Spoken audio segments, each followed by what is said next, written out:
Merci Amandine, chers internautes, bonjour, merci d'être avec nous depuis ce matin. Merci à ceux qui nous rejoignent aussi en cours de matinée. Nous allons, comme il a été annoncé dans cette séquence, débat, nous pencher sur l'assurance santé, évidemment au cœur de l'actualité avec la crise sanitaire que nous connaissons.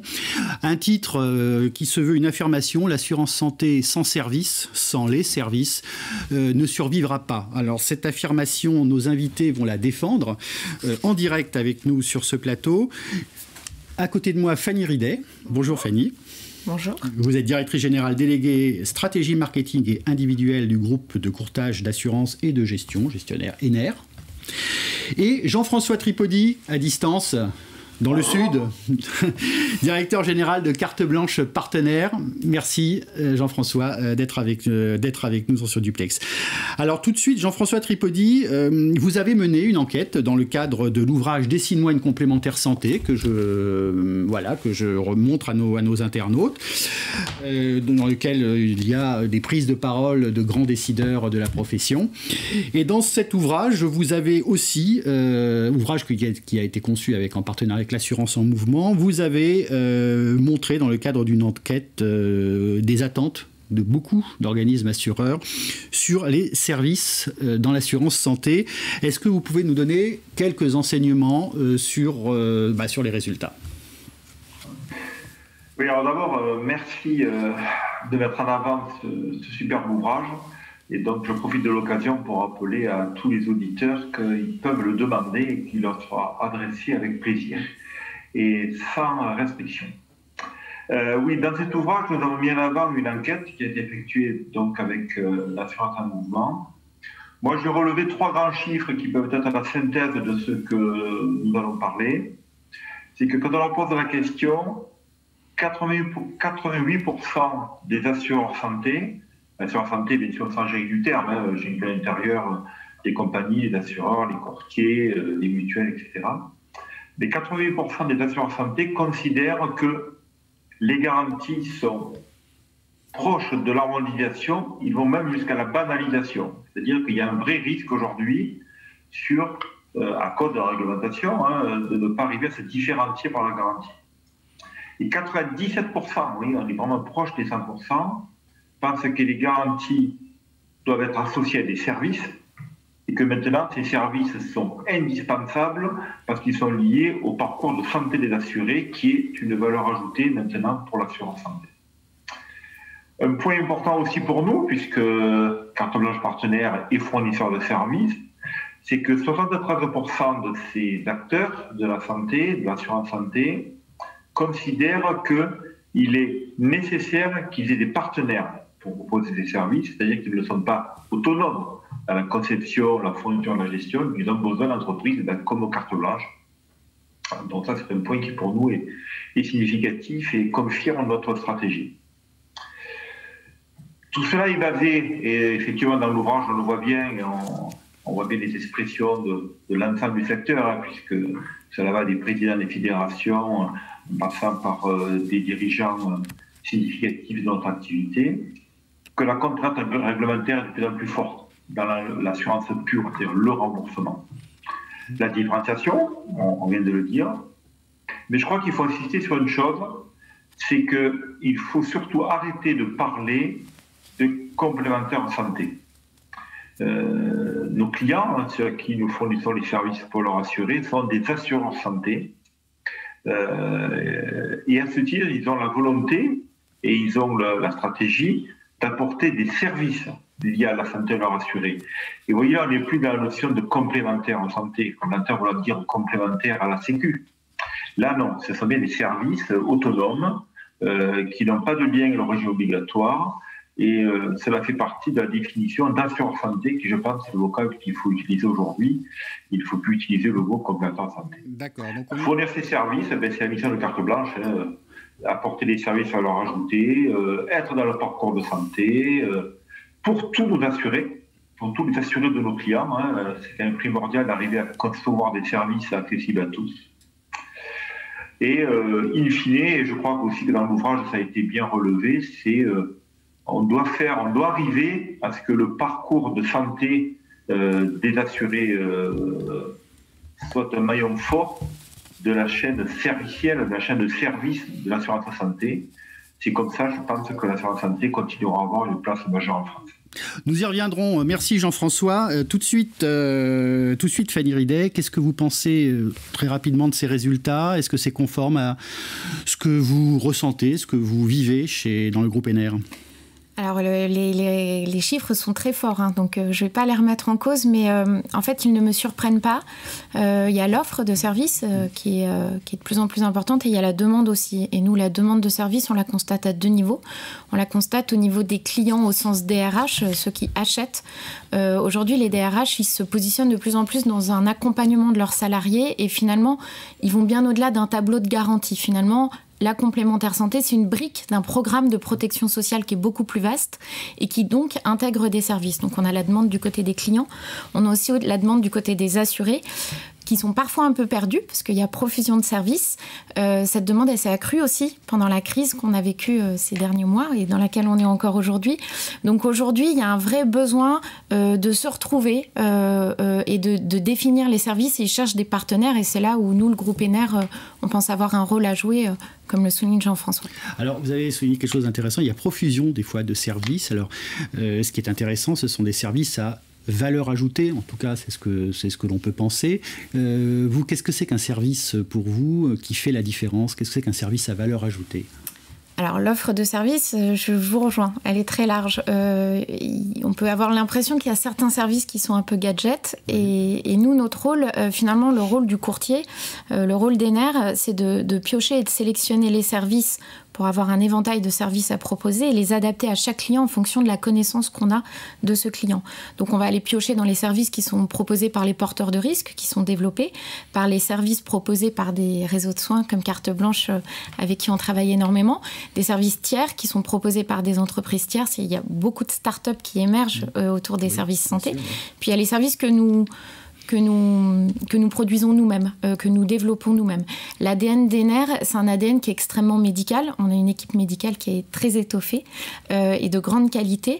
Donc nous, on va sélectionner des services, peut-être moins que d'autres, mais des services à forte valeur ajoutée et qui s'inscrivent dans le parcours de soins du client. Donc c'est des services qui ont un caractère médical, qui s'inscrivent dans le parcours de soins en amont, donc ça peut être de la téléconsultation, ça peut être du second avis, ça peut être de l'assistance psychologique. C'est aussi les guider dans leur parcours de soins. Ça, c'est des services interactifs qu'on leur propose. Et puis, ça va jusqu'à la gestion, et je crois que Jean-François en parlera également, mais il faut être capable d'apporter des services tout au long du parcours de soins, parce qu'aujourd'hui, le groupe ENER, on se positionne comme un partenaire de la santé de nos assurés. Merci Fanny. Apporter des services tout au long du parcours de soins, Jean-François Tripodi, qu'est-ce que vous en pensez ? Je partage ce que vient de dire Fanny, et je remonterai même d'un cran la définition, je serai sur le parcours de santé. Parce qu'effectivement, certains services ont vocation à justement éviter le soin ou éviter le soin trop lourd. Et donc, parler de parcours de santé permet d'élargir le spectre des services, tout en restant de ce qui a déjà été dit, effectivement, un service doit correspondre à un besoin réel. Il est largement fini le temps où chacun avait la capacité de créer un service juste pour faire de la communication. Ça existait, il ne faut pas se leurrer, oui. Mais c'est fini. Aujourd'hui, le service doit utiliser, l'assuré est conscient, a une meilleure compréhension de ce que nous lui proposons. Et il faut arriver à avoir des services qui correspondent à un besoin réel, apportent de valeur ajoutée, mais qui correspondent aussi à la situation de l'assuré au moment donné. Le service trop généraliste, on se rend compte qu'il n'est pas adopté parce que l'assuré ne s'y retrouve pas. Nous, en tant que fournisseurs de services, nous considérons aussi que nous devons arriver à proposer à nos clients, comme ENER par exemple, des services qui peuvent s'intégrer dans leur parcours client. Puisque ce n'est pas à nous à définir comment l'assuré accède à un service proposé par son assureur, son courtier. C'est bien à celui qui est l'interlocuteur principal à définir le parcours et à intégrer nos services à l'intérieur. Donc nous définissons, nous fabriquons au niveau informatique, au niveau ergonomie, tous nos outils de cette manière-là, pour que justement chacun puisse l'intégrer dans son parcours client, que ce soit fluide. Aujourd'hui, le digital est primordial et donc l'ergonomie digitale est aussi importante. En fait, il faut que ce soit facilement utilisable, il ne faut pas que ça rentre dans une technicité trop forte, et parce qu'on revient sur l'utilisable par tous. C'est-à-dire qu'il ne faut pas segmenter la population, il faut que tout le monde puisse utiliser les services en fonction de leurs besoins. Vous savez, nous sommes historiquement sur 3 grandes filières, l'optique, le dentaire et l'audio. Bien sûr, on fait d'autres choses comme l'optopathie, la diététique, etc. Et nous sommes sur ces axes-là, autant sur les réseaux de soins que sur la prévention. Après, il faut évoluer, et je pense qu'on pourra parler des services plus directs à l'assuré en termes de conseils, comme mode de vie décrypté. On peut en parler maintenant ou tout à l'heure à l'occasion de notre échange. Jean-François, vous avez dit que ça ne servait à rien qu'il y ait profusion de services. Fanny Ridé l'a dit également. Des services qui d'ailleurs sont tous sur une étagère mais ne sont pas utilisés. C'est une question qui peut se poser. L'assurance santé, et non pas la complémentaire santé, on l'a bien compris. Comment fait-on pour les utiliser et comment vous, un groupe comme ENER, vous intégrez dans cette chaîne de valeur pour que ces services soient utilisés, ces services à valeur ajoutée, bien entendu? Alors, moi, je vous rejoins. Un service qui n'est pas utilisé, ça devient un service gadget qui a une durée de vie limitée. D'abord, il faut sélectionner le bon service. Et que l'on paye. Et que l'on paye. Donc, il faut sélectionner le bon service pour la bonne personne. Et ensuite, je pense que ça tourne autour de 3 axes. Pour moi, il y a la confiance. Parce qu'on parle de la santé et donc et de la santé de soi-même et puis de ses proches, donc c'est très important. Et donc il faut travailler la confiance, et ça c'est finalement notre job au quotidien. C'est par la qualité des services et de la gestion qu'on délivre qu'on travaille la confiance de nos assurés et de nos clients envers notre groupe, envers ce qu'on appelle la qualité ENER. Ensuite, il y a bien sûr de la pédagogie, et beaucoup de pédagogie. Puis la pédagogie, c'est une affaire de répétition, donc il y a beaucoup de communication pour installer un réflexe pour les assurés. Et puis ensuite, il y a travailler les parcours. Et les parcours, il faut toujours mettre le client au centre, l'assuré au centre. On ne va pas lui dicter son parcours, lui dire dans ces cas-là, voilà, il faut faire ci, il faut faire ça. Il faut comprendre quels sont les parcours et intégrer ces services dans les outils que les assurés manipulent au quotidien, ou en tout cas dans le cadre de leur parcours de soins et de santé.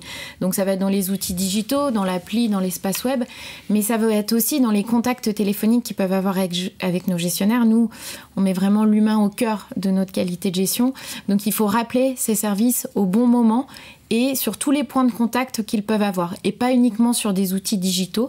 Donc pour moi, il faut vraiment accompagner et continuer à accompagner et faire de la pédagogie autour de ces services. Donc il faut que ce soit multicanal. Il faut que ce soit multicanal, effectivement. Multicanal. Jean-François Tripodi, je vous demandais de réagir à ce que vient de dire Fanny Ridé. Et surtout, à un moment donné, j'ai bien compris, il faut que ce service s'inscrive dans le parcours de soins, dans le parcours de santé. Donc il faut être proactif. Il faut être proactif, effectivement. Nous avons un credo. Quand on commence à réfléchir à un service, on a toujours 3 items que l'on traite. Il faut que ce service puisse être déclenché à la bonne personne, au bon moment, au bon endroit et avec le bon outil, le bon média, le bon support. Si on ne répond pas à ces 4 critères, donc en personnalisant la décision d'action vers l'assuré, de passage d'informations, de conseils, on se rate. C'est-à-dire que l'assuré ne va pas l'utiliser. Je vais prendre un exemple très concret que nous avons lancé il y a peu et que le 100% santé, le fameux RAC 0 du gouvernement, nous a poussé à faire. La complexité de décision sur le choix du matériau, que ce soit le verre, l'audioprothèse, ou encore plus sur le dentaire, le matériau pour une prothèse, est très complexe. Puisqu'en fonction de multiples critères, vous avez droit à du RAC 0 ou pas, du panier modéré ou pas. Donc c'est quasiment impossible pour l'assuré lambda de comprendre. Mais lui faire un grand discours avec une documentation de 10 pages qui va expliquer, parce que c'est ça, c'est au moins 10 pages pour bien expliquer tout le détail. Ça sert à rien. Au moins 10 pages. À l'inverse, proposer à l'assuré, dès que tu as ton devis, tu prends la photo avec ton téléphone, tu le scannes, c'est un scan, mais le téléphone ça marche. Tu l'envoies via ton espace assuré ENER par exemple, dans tous les cas de l'assureur ou du courtier. Tu l'envoies et en quelques secondes, on te répond en te disant voilà le reste à charge, voilà l'explication sur les matériaux, voilà les possibles de la réglementation, c'est-à-dire si tu mets tel matériau, c'est tel montant. Et si ce montant, tu seras remboursé de tel autre montant, donc tu auras un reste à charge ou pas. Cela lui permet instantanément de pouvoir discuter avec son opticien, son dentiste, son orthoprothésiste, en ayant donc perdu cet écart de compétences, de connaissances que détient le professionnel de santé, pour discuter sereinement et pouvoir donc avoir les bonnes explications, les bons commentaires pour prendre une décision éclairée. C'est ce qui manque aujourd'hui. C'est justement le fait que c'est tellement complexe que seul l'assuré, le patient ne peut pas avoir cet éclairage. Donc on l'aide. Et vous voyez, cet exemple-là me permet de répondre à la question. C'est que, voilà, on a décidé de faire quelque chose qui est automatique, qui est simple. On prend une photo avec un téléphone et ça marche. Vous avez la réponse qui arrive immédiatement synthétique sur le téléphone, un mail à côté qui donne tout le descriptif qui est plus long mais qui est très facilement compréhensible entre les ergonomes de l'écriture, les ergonomes du papier. On est dans l'accompagnement, dans le parcours. C'est à un instant donné qu'il faut le faire. On a d'autres exemples comme cela, mais c'est se retrouver au bon moment. C'est se retrouver au bon moment. Et qu'est-ce qui marche, j'ai envie de vous poser la question, qu'est-ce qui marche le mieux aujourd'hui dans votre expérience, Jean-François Tripodi, sur... alors vous avez cité effectivement l'optique. Est-ce qu'il y a d'autres domaines Alors, l'optique est sûrement le secteur, la filière de soins emblématique de ce que nous savons faire. Et c'est aussi le plus facile à expliquer et à décrire. Bon. Sinon, par exemple, ce qui commence à très bien marcher, c'est en entreprise, les actions de prévention. Oui. Avec des taux de détection de risque qui sont très importants. Par exemple, nous envoyons dans les entreprises des infirmières avec une caméra intrabuccale, je passe le détail derrière, mais qui en gros, après avoir filmé la bouche des salariés, tout cela part au CHU de Montpellier, des dentistes l'analyse, et on pose un diagnostic en recommandant donc aux salariés, il faut aller voir un dentiste par un déchaussement, une carie ou je ne sais quoi. On est dans des taux de détection qui dépassent 80% quand même. Donc, vous voyez, ça, c'est des choses non négligeables. Après, des fois, on a l'inconvénient du succès. L'inconvénient du succès, c'est le réseau optique. C'est que notre réseau optique fonctionne tellement bien. Les assurés y accèdent tellement facilement. Ils ont accès tellement facilement par l'opticien à ces services-là qu'il y a le risque de ne pas se rendre compte que c'est grâce à l'assureur santé qu'il accède à des avantages. Vous savez, on a 7500 opticiens partenaires, y compris outre-mer. Je trouve que je vais prendre l'exemple d'ENER, qui est le plus marquant. Aujourd'hui, quand un assuré ENER va acheter un opticien carte blanche, il a un large choix. On a sélectionné 25 fabricants, les leaders mondiaux en font partie. On a 65 000 heures et les chiffres sont importants. Donc, l'assuré n'a pas la restriction de choix. Et l'opticien suit son parcours client qui lui appartient. Et donc, finalement, l'assuré peut sortir de l'opticien sans se rendre compte que grâce à ENER, il a accédé aux services de carte blanche. Je trouve que ENER a eu une bonne idée. Et sous contrôle de Fanny, mais il me semble bien que l'assuré ENER, quand il est chez l'opticien, quand nous répondons, nous, en temps réel à l'opticien, on lui répond en 9 secondes, là, c'est sa demande de prise en charge, en même temps, l'assuré reçoit un SMS pour lui dire, voilà, c'est grâce à ENER que tu as accédé à des prix, à des avantages, à de la qualité. Mais c'est ça qu'il ne faut pas oublier, c'est qu'il faut rendre le parcours facile, on l'a fait avec l'optique, mais en même temps, il faut que l'assuré se rende compte que ce parcours a été facilité par son assureur, nous n'étant qu'un prestataire qui aide à tout cela. D'accord. Alors, Fanny Ridet, est-ce que vous partagez le même enthousiasme que Jean-François Tripodi c'est une réussite ? C'est une réussite. Le sujet en question, je partage et j'abonde dans le sens de Jean-François. Effectivement, c'est une réussite. Je crois que ça permet effectivement de valoriser le rôle du courtier est de valoriser bien au-delà d'un simple tableau de garantie et d'une liquidation de prestations. C'est vraiment comment est-ce qu'on travaille la confiance que nos assurés peuvent avoir. Et c'est là la brique finalement qui est importante pour ensuite leur proposer des services qui correspondent à leurs besoins. Je pense que ce dont on n'a pas beaucoup parlé, c'est la data en fait. C'est-à-dire qu'il faut qu'on travaille la data, puisque c'est la data avec tout, en respectant bien entendu toute la réglementation, mais qui nous permettra d'être au plus proche de la compréhension des besoins des entreprises, des assurés. Nous, on a la chance d'avoir un très grand panel, donc on peut aussi faire des entreprises ad hoc et des focus sur des secteurs, sur des catégories de population. Et puis la data, c'est ça qui permet de pousser le bon service au bon moment. Aussi en assurance santé.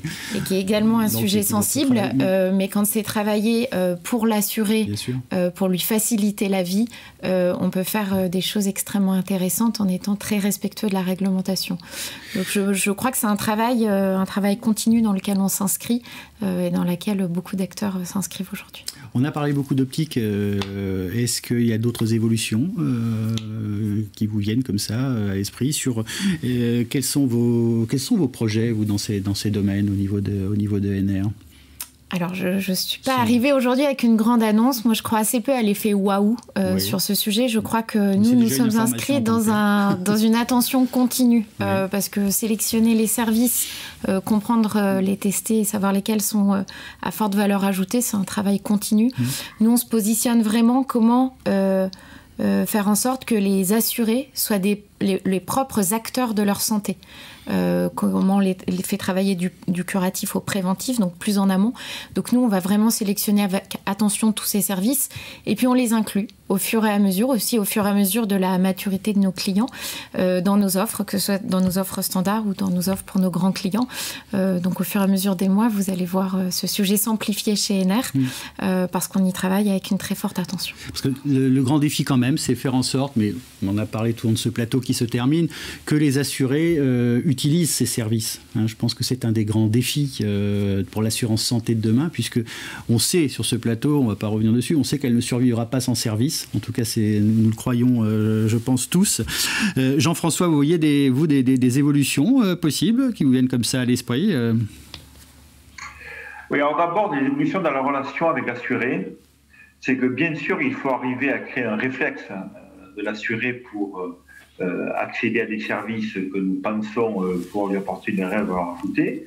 C'est peut-être le plus difficile, le réflexe.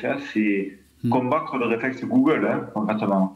Et le réflexe, aller sur le site NR, parce que nous, carte blanche, on n'existe pas là-dessus, on n'est que le fournisseur. Ce qui compte, c'est l'assureur. L'image revient. Donc, aller sur le site NR, l'application NR, parce que j'ai un problème de santé, j'ai des questions, et je sais que j'aurai une réponse professionnelle, sérieuse, non marketée et pas financière.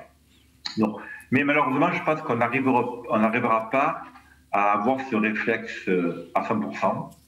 Et donc, Fanny l'a abordé, les données des assurés sont à traiter, bien sûr, dans le mode le plus sécurité possible. Nous sommes membres de la Fédération nationale de confiance, j'en suis l'administrateur. Tout ce que nous faisons est hébergé en mode HDS, la CNUD a accrédité comme bureau d'études, donc nous avons un profil très sécuritaire pour les données de santé. Donc, il faut être aussi capable de pousser la bonne information au bon moment. Au bon moment, à la bonne personne, etc. C'est important, il faut y arriver, et c'est grâce à la data, pas que la data personnelle, la data collective, qui permet d'analyser et détecter les bons moments pour dire à cette personne-là, il faut trouver la bonne façon de le dire, bien sûr, mais a priori, on a intérêt à vous informer de telle chose à tel moment. Une prise en charge hospitalière peut déclencher, par exemple, des informations qui sont à la fois liées à l'hospitalisation, mais liées à d'autres choses de l'hospitalisation qui sont en parallèle. Jean-François Tripodi, nous devons malheureusement rendre l'antenne. C'était passionnant. En tout cas, merci à vous deux. Merci Jean-François Tripodi, merci Fanny Ridet.